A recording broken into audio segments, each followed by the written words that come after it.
Hi, I'm Pete Andresen. This week we're finishing up some all-time highs in the Standard & Poor's 500. All-time highs in the middle of essentially a recession, almost a depression.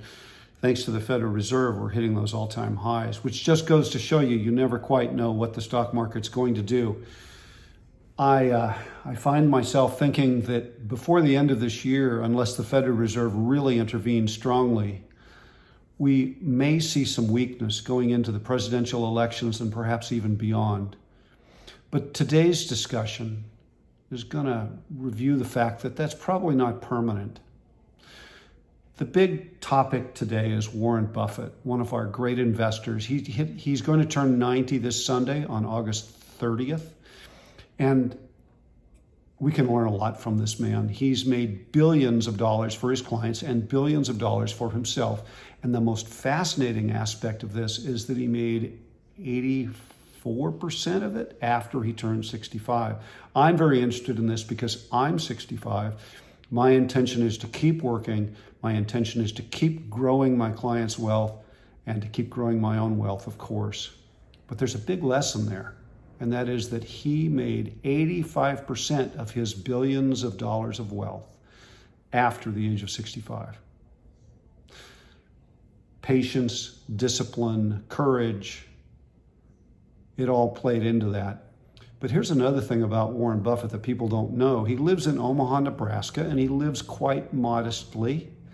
And he's one of the great philanthropists, actually. He's much more effective than governments or nonprofits because he doesn't pad payrolls and invent political drama. He just gives them the money and gets it done. He's one of the great exemplars that private wealth is actually better in a lot of ways than government wealth. Warren Buffett, though, serves mostly as an example of what you and I can accomplish. And I thought I'd review something. Now, I've struggled with this on this computer. I've printed it, but it comes out blurry. I've messed with it. The bottom line is I'm just going to hold this phone up and let you see what the last 25 years have been like for the rest of us, not just Warren Buffett, but for the rest of us. So here goes. Forgive my amateurism. We're still learning how to make videos here. Let's see here. There you go. Okay, check that action out.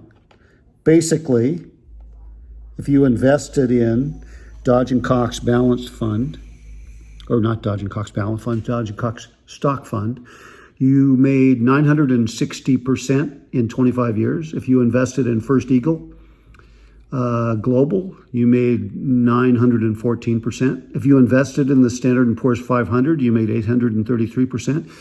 And here's another thing to think about. If you invested in 60% bonds and 40% stock, a highly diversified portfolio, you still made 579%. If you invested your IRA in an extremely conservative portfolio over the last 25 years, you turned $10,000 into $67,000, almost $68,000. If you invested in an index fund, you turned $10,000 into $83,000. And if you invested in a more diversified portfolio with a little more zap to it, you did over $100,000. So what does that teach us? Well, the first thing is that we don't know that we can replicate what happened in the last 25 years again. But history, with a long-term, like 200-year track record in the stock market of 10% per year, suggests that courage, discipline, and diversification, all the virtues of investing will remain true. I'm thinking that, yes, we may have some political upheaval here. We may have some tough time. Remember, in the first decade of the 21st century, we actually had a decade where the stock market lost money. But over the long term, look at those returns. Very impressive. So that's what Warren Buffett can teach us. The other thing he can teach us is that the self-discipline of saving in the first place, not spending, not creating drama, not going on buying binges, not thinking you can outsmart this thing too much. Just careful, cautious, diversified investing for 25 years can deliver fantastic results. So Warren Buffett has a lot to teach us. And we have a lot of reasons to be courageous going into whatever's going to happen in the next year. So happy birthday, Warren. Happy birthday, happy 90. Here's hoping I can copy you.